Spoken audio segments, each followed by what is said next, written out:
Well, as I said earlier, I'm just really happy to be here. I appreciate so very, very much being able to come and be with you in the next few days.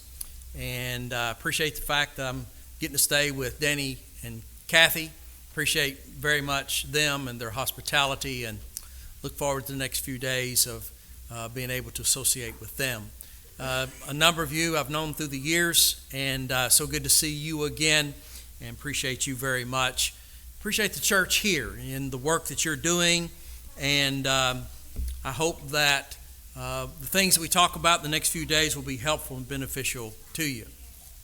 So what I have in store for us this morning is I want to talk a little bit of history, and then I want to talk a little bit of practical application. So what I'm going to talk about this morning is what can we do as a church in regards to, is it on? It's on now? My bad. Do I start over? No. What can we do as a church to evangelize, to help be the kind of evangelistic church that God would have us to do? So, in the first part, the historical part, I'm going to show you a lot of scriptures. If we went through all of those scriptures, we'd be here. Is this the service I'm supposed to preach 2 hours? Is this the one, Danny? He told me I had one service I could preach 2 hours, but I guess this is not it. But anyway, we'd be here 2 hours. But I'll be going pretty fast. So if you want a hard copy, it's on this computer. You're welcome to the PowerPoint notes if you want that, or you can get it electronically if you want it that way as well. But I don't intend to read all of those passages, but I'm intending to show you the historical history, the idea of what God intended for the church. So let's talk about that. First of all, when we look at the makeup of the church, I think this chart well represents the idea of the responsibility of the local church to do this work of service. And this is really what we must be thinking in terms of, is that we gather together as God's people. First and primarily, we come together to worship God. We come to honor Him. We come together to encourage and motivate each other. But then, through our work, we help others. And we're going to concentrate on evangelism and how important that is, that all of us work together. So let's concentrate just a little bit on that. I think that us getting back to our mission of being evangelistic is a call that is essential. We need all hands on deck. We need everyone involved. There's something we all can do. Tonight, Lord willing, I'll talk more specifically about what we can do personally as disciples, as members of this church, to help others get to heaven. But this morning I want to talk about how important it is that we understand that the church has a mission of saving souls. So when we talk about that, in the book of Ephesians chapter 1, Paul makes it clear that before the foundations of the earth, God wanted more children. And he talks about adoption. My wife and I have 2 children. Both of them are adopted. We understand the process.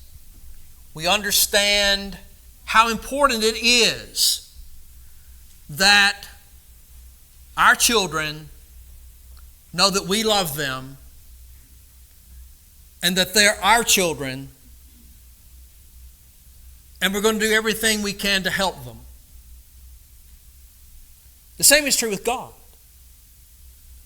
We have become His children through adoption. And before the creation of the world, God had planned the scheme of redemption. And that is that before God ever created man, and this is quite amazing, that God knew when He created man that we would sin. He knew that He needed to provide a way that we could be forgiven, because He wanted as many children in heaven as possible. Now, He could have made us robotic, but He wanted us to have our own free will. And we can say it this way: God wants more children, but He only wants those that want to be His children. He wants His children in heaven, but He only wants His children in heaven who want to be in heaven. So we have free will. We can choose.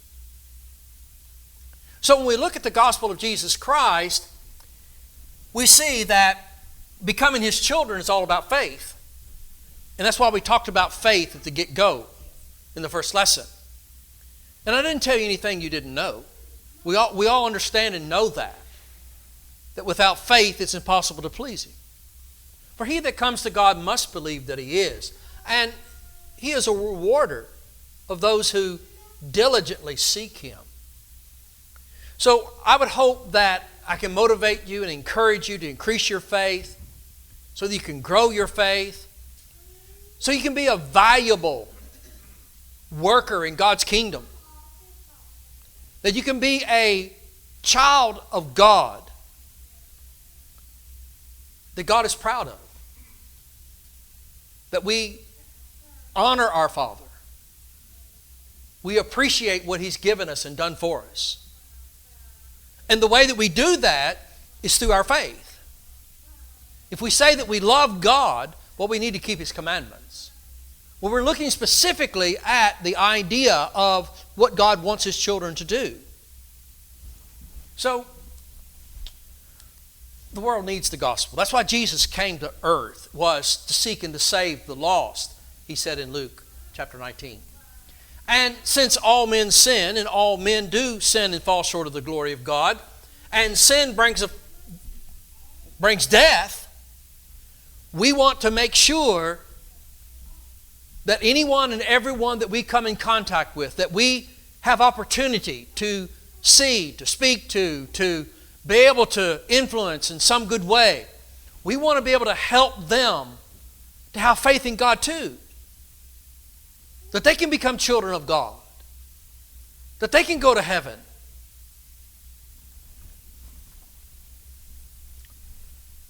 This is harsh, but it is reality. We must come to understand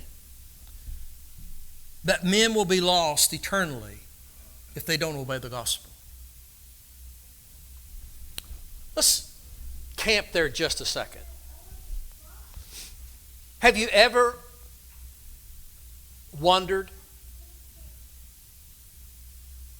Has anyone ever asked you? People in remote areas of the world who've never heard the gospel. You mean to tell me they're going to be lost? Well, let's think through that a moment. We're going to see that Jesus told His disciples to go into all the world and preach the gospel to every creature, because the gospel is the power of God to save. So, if people in distant places, or maybe down the road here, have never heard the gospel, and because they never had the opportunity to hear the gospel, then God's going to save them. But if they've had an opportunity to hear the gospel and they didn't believe and obey the gospel, then they'll be lost. Would it not reason that the best thing for us to do is just not take the gospel to anybody? Don't give them a chance to hear it and to refuse it. Because if they've never heard it, God's going to save them anyway. Why would we go and teach them the gospel and then refuse to obey it and give them the chance to be lost? Well, that's not what we read about in the Bible. The reality is this. Jesus said, "He that believeth and is baptized shall be saved. But he that believeth not will be condemned." What does that mean? It means when a person hasn't heard, hasn't obeyed, they're going to be lost. And we have to seriously think about that in regards to our neighbor, our relatives. So, God desires that all men be saved. 1 Timothy chapter 2, verses 3 through 4. That's God's desire, that all men will be saved. And that's why He sent Jesus. Jesus came to seek and save the lost. For God so loved the world that He gave His only begotten Son. Universal salvation is only possible through Jesus Christ. Without Jesus Christ, universal salvation is not a thing.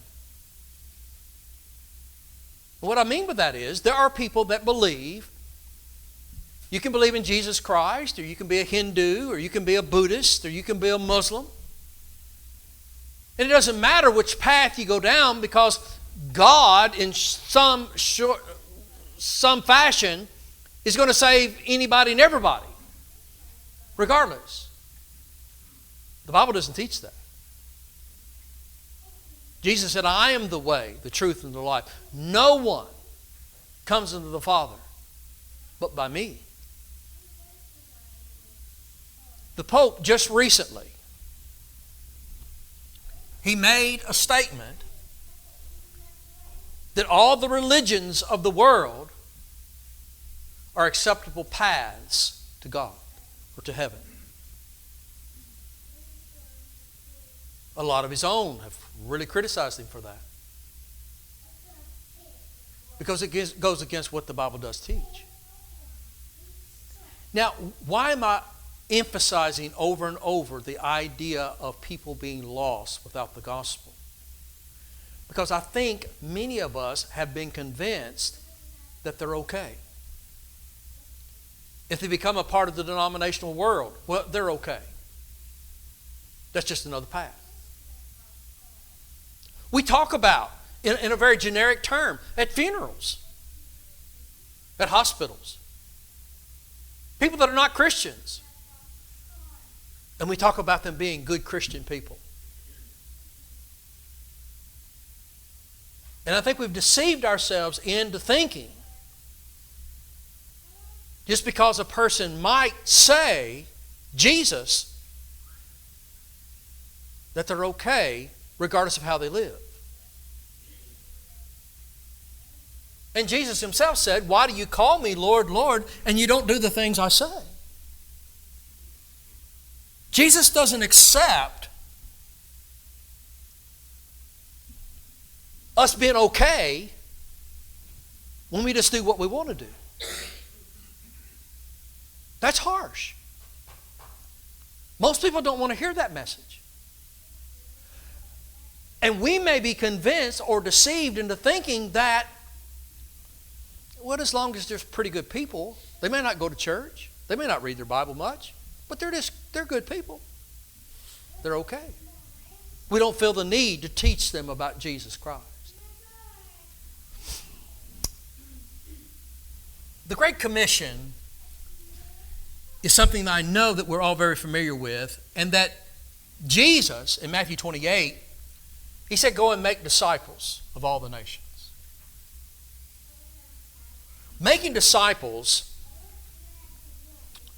is what we as God's people do.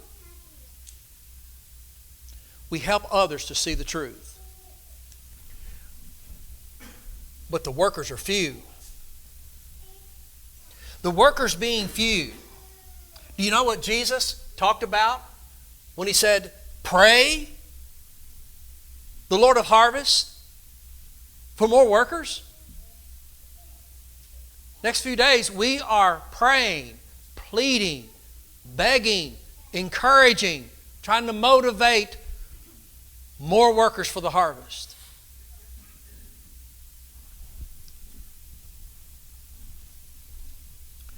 You ought to have that passage marked in your Bible.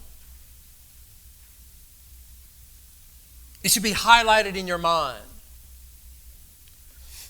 I have my Bible class at school do a lot of memory work. I think it's really, really important that we have the Word of God in our hearts. And this is certainly one of those kinds of passages. Because if you've got that in your heart, if something's in your heart, you think about it. I got 4 grandchildren. They are in my heart.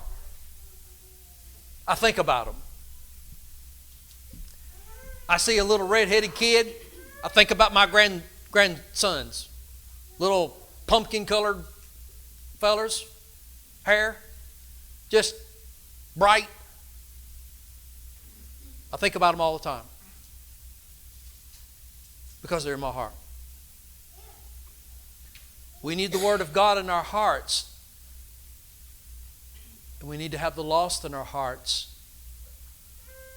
And it should motivate us to help them. So let's talk just a bit about this. And again, I don't want to spend a lot of time with this, but I want you to make sure you understand what the Bible says about this. The first century church, and we talk about the first century church from a number of perspectives, but the new converts to Christ, they witnessed the apostles' great zeal in teaching the lost. And I listed a number of passages there in the book of Acts. And the apostles were just really enthusiastic, zealous to do exactly what Jesus commissioned them to do. And the first century Christians saw that. They saw their zeal. Zeal is contagious. Enthusiasm is contagious. So is laziness. It only takes one person in a group to be zealous and enthusiastic for the Lord in teaching others, and it'll be contagious.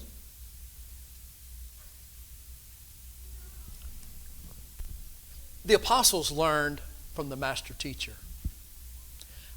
I can't imagine what it would have been like to have been with Jesus Christ that 3.5, maybe 4 years.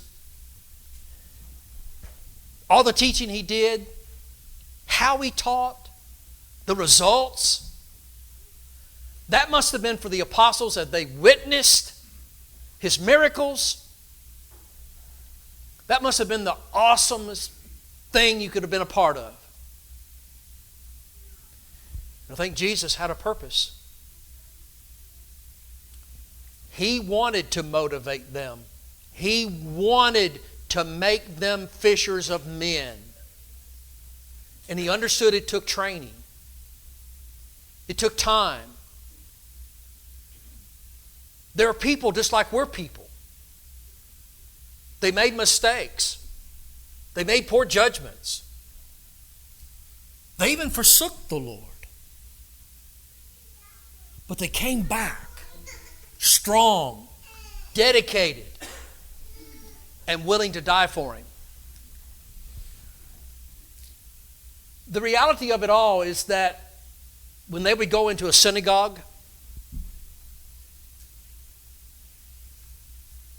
and the synagogue leader would ask Jesus to speak or to read, he would take one of the scrolls, maybe like Isaiah, and he'd read to them, and then he would make application to the fulfillment of that passage he just read. For the disciples to have seen, to have heard,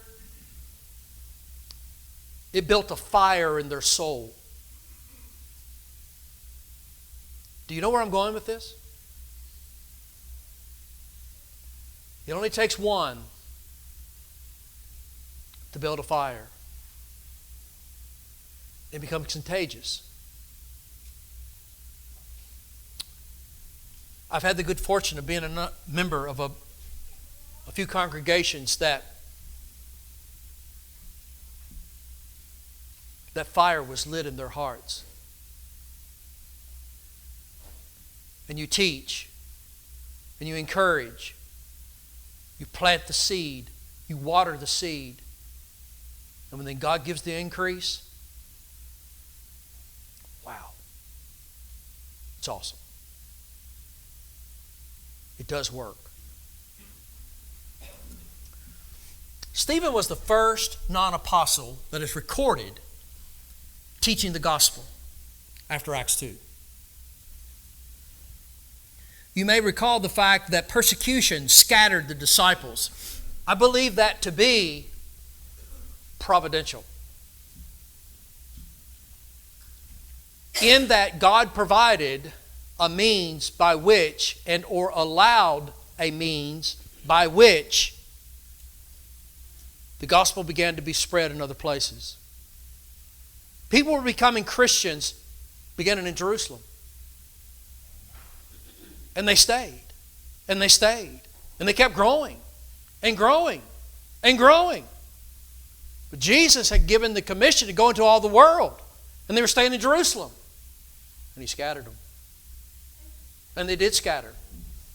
And they went about teaching. Saul, the most unlikely person to become a Christian, became a Christian. And what a worker that one was.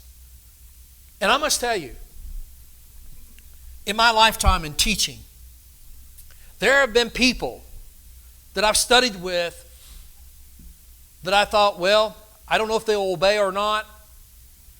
I don't know what they'll be like as Christians. I don't know how much benefit they'll be to the kingdom. But that's not my end of the stick to whittle on. They've got a soul. I teach them the gospel. And God will use them however He sees best.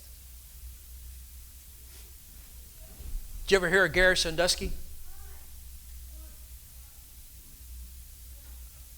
He and I was born in the same little town.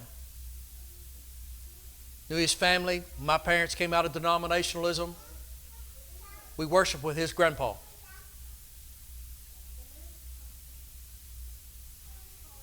Gary, from his own words, he was a heathen. Who in the world would have ever thought that that long-haired, hippie, motorcycle, pot-smoking person would amount to anything? And what did he do? He became a tremendous servant of God. Thank the Lord that King Green and others answered his questions. Do you understand how many out there might be like Gary Sandusky? They might be your neighbor. Maybe they're beer drinkers, partiers. Oh, we wouldn't even waste our time talking to them about Jesus. Please, don't be prejudiced. They need the Lord. Peter goes and teaches the Gentiles in Acts chapter 10. We find later that many start teaching the gospel. They start getting the message that everybody's getting involved in their teaching. And the apostles motivated that. They encouraged that. And people started spreading out and going different places and teaching the Word of God. And the church at Antioch in Acts chapter 13 was the first, besides Jerusalem, evangelistic church outside of Judea. And became very aggressive in their teaching. In 30 A.D., Jesus gave the Great Commission. By Colossians chapter 1, or by, 6062 A.D., in Colossians chapter 1, Paul talked about the gospel having been gone or spread throughout the known world. I want you to think about that just a moment. Now, there's some debate, there's some argument that was just the known world around the Mediterranean, that sort of thing. I will ask you to think about this. You studied the book of Acts, right? What apostles do you hear about? The Acts of the Apostles. Well, actually, it is some of the Acts of some of the apostles. Right? We know about Peter. We know about Paul. James was killed. What happened to the rest of the guys? Where did they go? To the whole world. There's a friend of mine who did some preaching and teaching down in Peru, South America. And he was talking to him about some of their legends and so forth. And he was concerned about had they ever heard about Jesus. And he's talking to this tribal group that said that in their folklore they have the story of a man that came and talked about a man that came to earth who was the Son of God. And he died for the sins of the world. And they even related what the man's name was that did that teaching. And they called him Tomas. Now, is that proof that Thomas was in Peru a long time ago? But where did the apostles go? I think Paul said it right in Colossians 1. Without mass media, mass transportation, men took the gospel to the whole world. And we struggle getting people in our town to hear the gospel. A lot of it has to do with effort, desire. God's plan works. We talk about, well, people are just not interested in the gospel today. Well, that may be true. Some are. My wife and I, back a few years ago, we fell in love with Pizza Hut. And we fall in love with a place to eat, we just wear it out. We ate this Pizza Hut all the time. So much that when we parked our car, the manager would see us coming. And we like to have salad with some pizza. She took a couple of salad plates and with some kind of spray paint, I don't know, artist work, put my name on the plate. And when we came into the restaurant, our salad plates would be on the table and she'd already ordered her pizza. We ate there too much. One day that manager, she sat down at the table with us and she said, "Y'all are Christians, aren't you?" "Who told you?" She said, "I'd like to ask you a question." Then she started spilling about her life. It was upside down and messed up.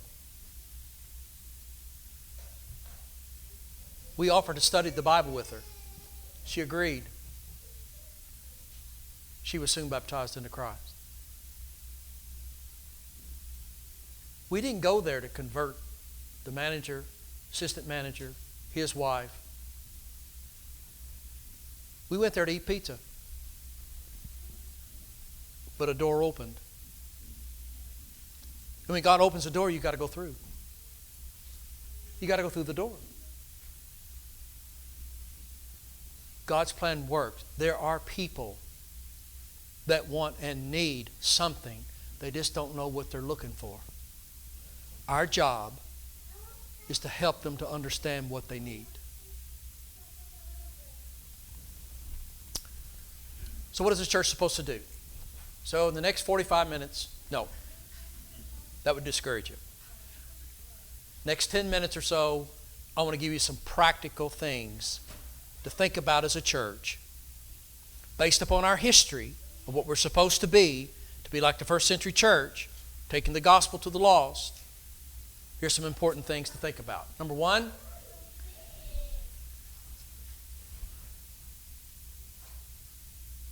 you need to grow your faith. Have you heard that before? You need to grow your faith. When you look at these passages are really, really important. Ephesians 4, verses 1 through 16 is how I started off with the church being the work of service. In that passage, about verse 15 and 16, it talks about the growth of the church is dependent upon what each individual does. So let me ask you this question.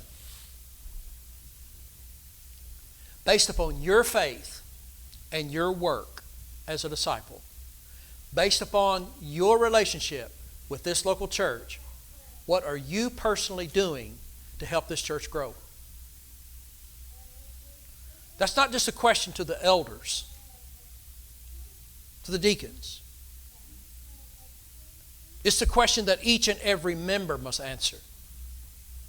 Because whoever you are, you might not be the quarterback, you may not be the star receiver, but every person on that team is important. And you need to start to realize that. This church needs you, personally. You need to stand for the truth and love. You need to be counted on to be a person that loves the truth. When the truth is preached, you're going to hear things that hurts. It's going to hit you right between the ears. And you're going to realize from the onset of hearing this word that you're guilty. There's a couple of ways you can respond. You can be mad about that. You get mad at the preacher, get mad at the elders, get mad at the church. And just pay everybody back by stop coming to church. How is that going to help the church? How is that going to help you when you have that kind of reaction? But if you hear the truth and you love the truth and you want the truth, it's still going to hurt. You'll be ashamed. You feel guilt. What are you going to do now? Change. Make a change. You're going to ask God to forgive you. And you're going to do better. Understanding that the church is the pillar and the ground of the truth, you should expect every time this church assembles, truth is going to be spoken. Yes, in love. As a parent and as a grandparent, I had to discipline my children. I have to discipline my grandchildren. And they never liked that. But I always try to make sure they understand that whatever discipline, whether it's just words, or it's taking away privileges, or anything worse,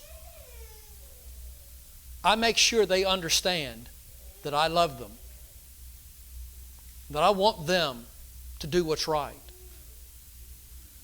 Because I want them to go to heaven.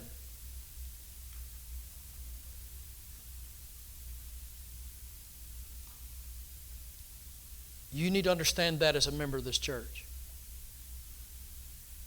It's all about going to heaven. The late D. Bowman, he said many times, if you miss heaven, you've just missed all there is.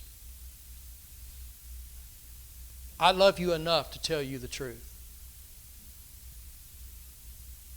Do you love you enough to change?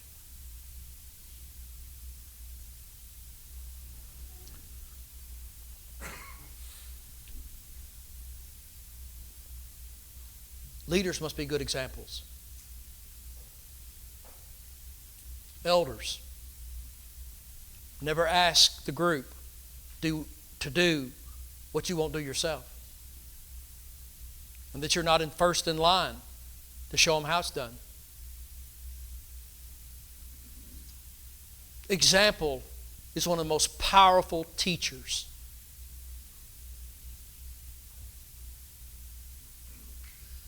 Generally, people would rather see a sermon than hear one any day.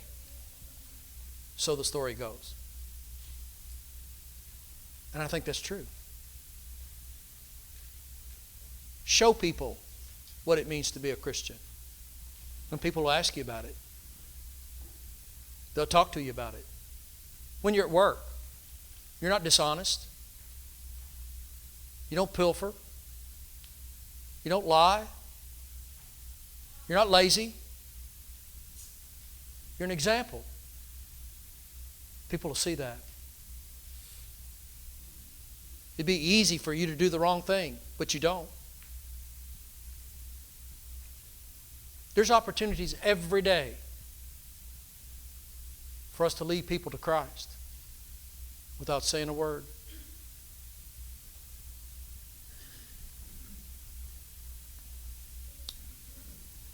Faithful men encouraging other faithful men. We've got this young new couple that just started coming to Anderson just a bit ago. And this guy, he's a 220 guy. Y'all understand that? He don't run on 110. He runs on 220. That guy is wired. Everything he does is just Gary Sandusky.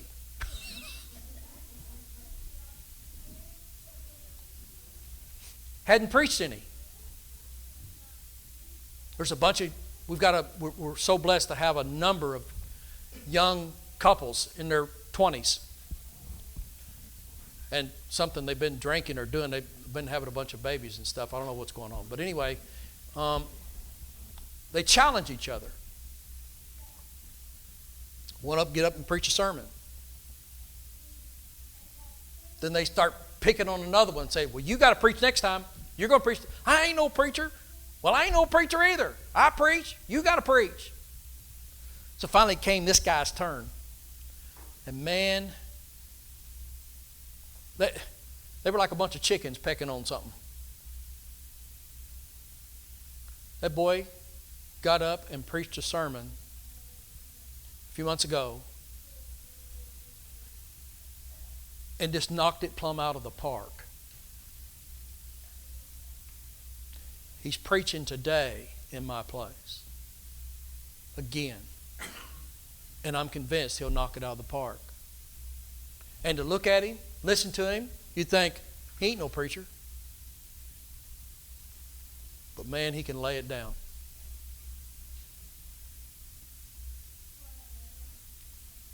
Do you know what you can do? Are you thinking outside of your box? There are people here that need to be encouraged to teach.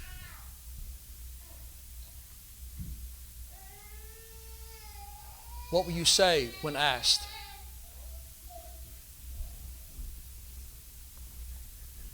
Using your talents to serve others. We'll spend a little more time talking about this because it's really, really important. But talents. Do you even know what talents you have? How would you know that? How would you figure it out? We'll talk about that. Elders, as much as anyone, need to help people to find their talents. Quick little story. I was teaching a leadership class at a congregation. And the topic in the men's class was men that think they can lead singing but can't. Now, when we have a singing, what do? We encourage every guy. I want you to lead a song. If they have the nerve and they get up there and lead a song, it may be in the key of A or it may be the key of M. They don't know a sharp from a rest. They don't know anything about timing, but they get up there and lead the song and do a great job. Then there's the other ones. They get up there and they lead a song. It's not in tune. It's not in timing. It just really causes a mess. What do you say to the guy that thinks he's a great song leader and he ain't? And every time he gets up to lead the singing, everybody goes, "Oh, me." He's obviously not got the talent. So I asked the men that. Well, the elders need to talk to him. Writing this down, Danny. The elders need to talk to him. What are they going to say to him? That's a hard conversation. I don't care who's responsible to talk to him. Did you know that there are some people that just ain't got the talent? Then there's others that do and don't do anything. Which is worse?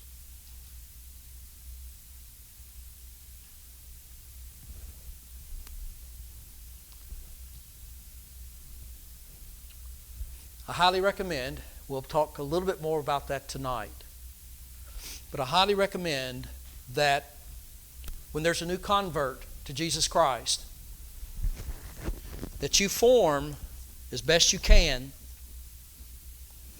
at least 12 families in this local church. Get 12 families. Get you one of this book. I'm not selling this book. I'm just using it as an example. This is a little book by Edwards, real simple, 12 lessons about growing in the grace and knowledge.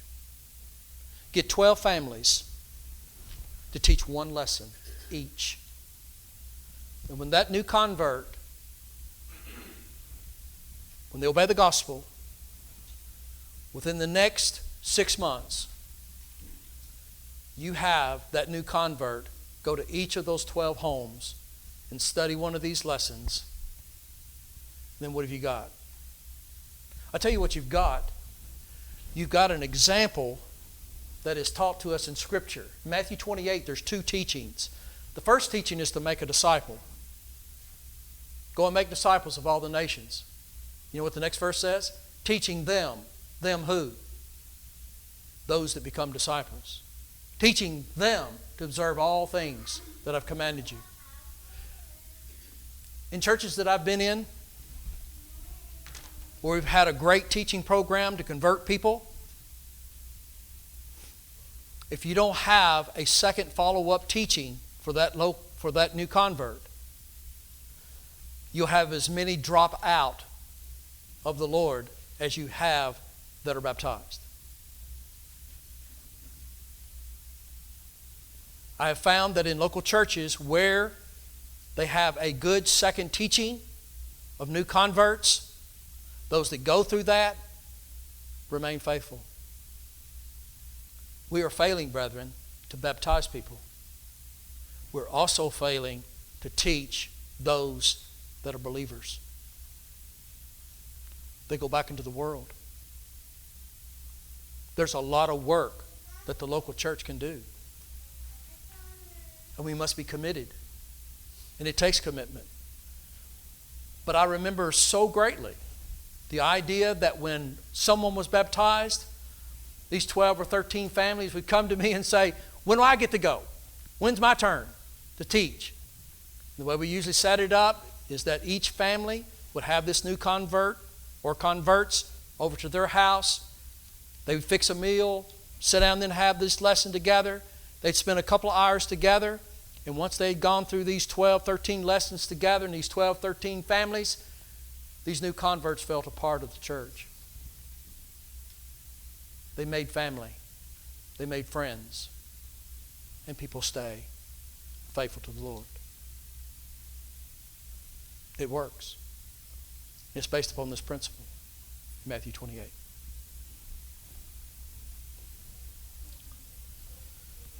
Too many Christians are discontent to go to church. Yes, we are commanded to assemble, to worship, to get involved, but there's much more. And what is much more is the life and longevity of a local church is dependent on its evangelistic efforts. Do you remember me saying at the beginning of the first lesson the churches of Christ in the United States in a general way, is shrinking big time, dying. In the 40s and the 50s, 1940s and 50s, churches of Christ were one of the fastest growing churches in the United States. Just in a very short period of time, we've gone from first to not even on the list. Mormons, Jehovah's Witnesses, Islam, they are growing greatly. Why?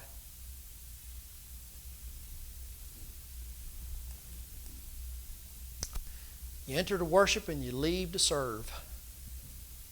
Needs to be our motto. We come here and worship God. We get motivated and encourage each other. Then when we leave this building, we don't take off our discipleship coat. We go out there and we go get it. And we help people. Your radar's up. Always looking for someone that you could study the Bible with, that you could talk to, that you could encourage, that you could influence.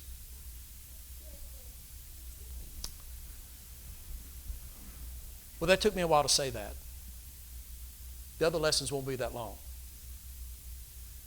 But I needed to say that in the beginning. We have a great heritage as God's people. We need to be dedicated to continue the greatness that God intended of spreading the gospel to the lost. Are you on board with that? Are you good with that? Is that what you want to do? Let's all work together. We can do this. You can teach old dogs new tricks. And you can teach young dogs tricks. We're all teachable, regardless of our age. We'll have a lot more specifics to talk about that tonight. Thank you for listening. Are you a Christian? Have you obeyed the gospel? These are just a few notes, just to remind you, if you do know, you need to become a Christian today. I'm sure there's water in the baptistry, there's clothes over here. You can be baptized into Christ today. Danny or some of these other guys will baptize you, and you can have your sins washed away. Now, if you're looking at those notes and that doesn't mean anything to you, then you need to tell someone.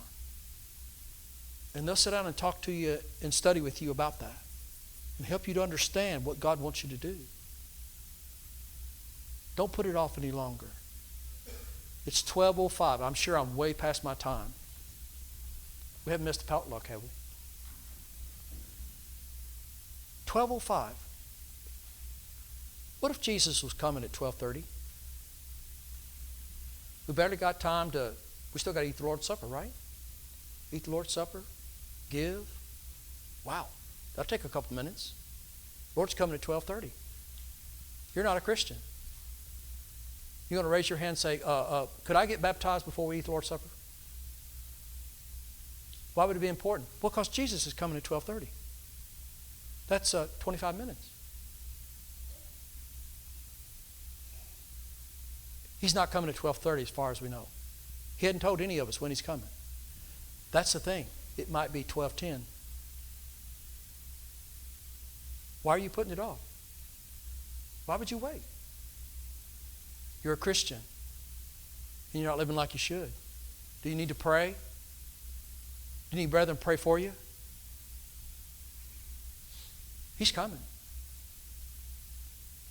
It's 12:06. Maybe it is 12:10. You ready? Won't you come as we stand and sing?